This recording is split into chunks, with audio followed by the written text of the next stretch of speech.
Hello' everyone, আজি শিৱৰাত্ৰি, সেইবাবে আমি মন্দিৰলৈ আহি আছোঁ, ল'ৰা আৰু মই। ইমান যে ওখ ৰাস্তা, তলৰ পৰা ওপৰলৈ উঠিব লাগে, বিৰাট ভাগৰ লাগি গৈছেগৈ।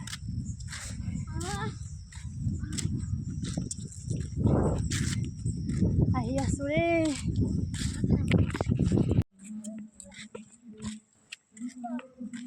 ঐ নদৌৰিবা।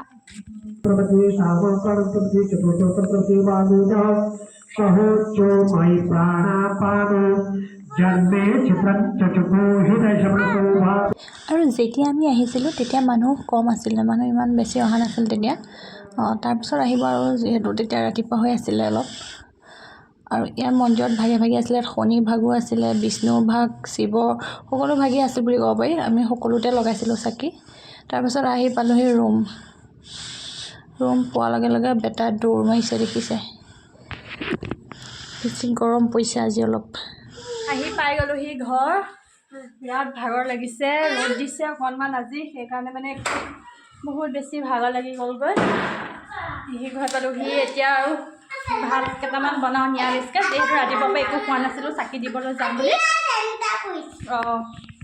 মানে এতিয়া ভাত কেইটামান বহাই দিওঁগৈ আৰু।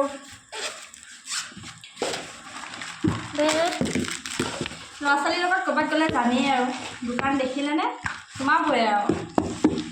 দৰ্জা খুলিয়ে কি মা বেগৰ পৰা উলিয়াই দিয়া।